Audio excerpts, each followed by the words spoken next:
Olá, pessoal! Estamos aqui hoje mais uma vez para refletirmos juntos a nossa liturgia do dia, tá certo? E nessa quarta-feira, no primeiro dia de fevereiro, acolhendo com alegria e entusiasmo a palavra profética de Jesus, nosso Senhor, que nós possamos refletir as leituras de hoje com fé. Então, a primeira leitura está em Hebreus capítulo 12, versículo 4 a 7, depois o versículo 11 a 15. Hebreus capítulo 12, versículo 4 a 7, depois o versículo 11 a 15. Ainda não resististes até no sangue, combatendo contra o pecado. E já vos esquecestes da exortação que argumenta convosco como filhos. Filho meu, não desprezes a correção do Senhor e não desanimes quando por ele fores repreendido, porque o Senhor corrige o que ama e açoita qualquer que recebe por filho. Se suportais a correção, Deus vos trata como filhos.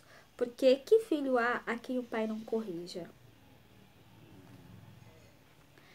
E, na verdade, toda correção ao presente não parece ser de gozo, senão de tristeza, mas depois produz um fruto pacífico de justiça nos exercitados por ela.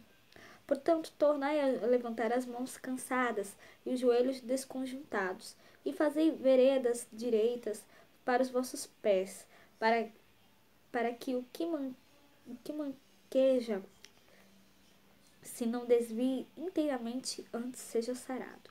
Segui a paz com todos e a santificação, sem a qual ninguém verá o Senhor, tendo cuidado de que ninguém as prive da graça de Deus e de que nenhuma raiz de amargura brotando vos perturbe, e por ela muitos se contaminem.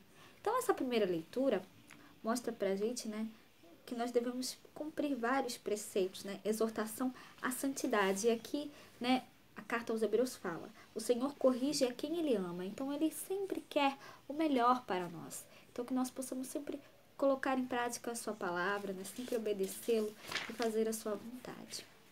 E agora, falando do Evangelho, hoje ele está em Marcos capítulo 6, versículo 1 a 6.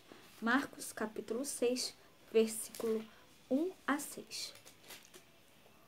E partindo dali, Jesus chegou à sua pátria, e os seus discípulos o seguiram. E chegando o sábado, começou a ensinar na sinagoga. E muitos ouvindo-o se admiravam, dizendo: de onde lhe vêm estas coisas? Que sabedoria é esta que lhe foi dada? Como se fazem tais maravilhas por suas mãos? Não é este o carpinteiro, filho de Maria, irmão de Tiago e de José, e de Judas e de Simão? E não estão aqui conosco suas irmãs? E escandalizavam-se nele. E Jesus lhes dizia: não há profeta sem honra senão na sua pátria, e entre os seus parentes, e na sua casa. E não podia fazer ali obras maravilhosas, somente curou alguns poucos enfermos, impondo-lhes as mãos. E estava admirado da incredulidade deles, e percorreu as aldeias vizinhas ensinando. Então, a grande pergunta do Evangelho de Marcos é quem é este? Quem é Jesus? No trecho de hoje, Jesus vai a Nazaré e ensina na sinagoga. E a admiração de muitos ao ouvi-lo se transforma em escândalo e rejeição. Questionam-se sobre quem é Jesus. Não é este o carpinteiro e seus parentes não moram aqui conosco? Não conseguem perceber a ação divina nas obras de Jesus e em seus ensinamentos cheios de sabedoria. Então, Jesus, admirado com a falta de fé dos seus concidadãos e parentes, curou ali apenas alguns doentes e seguiu seu caminho. Então, os judeus do sul, de forma preconceituosa, consideravam os nazarenos como judeus de segunda classe, pois conviviam com pagãos. Os nazarenos, por sua vez, agem preconceituosamente em relação a Jesus, um de seus irmãos. Pode um carpinteiro ser profeta? Era essa a pergunta que eles faziam. Então, preconceito e falta de fé dentro da própria casa e pátria. Então, que nós cuidemos para não rejeitarmos a voz, para não rejeitarmos a voz e a sabedoria de Deus. O Espírito de Deus sopra onde quer. Em João capítulo 3, versículo 8, diz isso. Deus nos fala por quem e por onde menos esperamos. Então, como Jesus, rejeitado, seguiu o seu caminho, nós, os discípulos missionários, devemos seguir anunciando o Evangelho do Reino.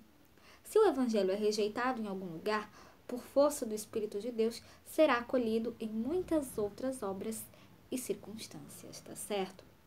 Então, era isso que eu tinha para falar para vocês hoje. Muito obrigada a todos por curtirem, por comentarem. Aqueles que só assistem mesmo, também agradeço. Espero que vocês tenham gostado dessa reflexão de hoje. Vocês podem encontrá-los todos aqui amanhã, quinta-feira, se Deus quiser, para continuarmos refletindo cada vez mais as leituras da Sagrada Escritura. Então, muito obrigada a todos e até a próxima, se Deus quiser.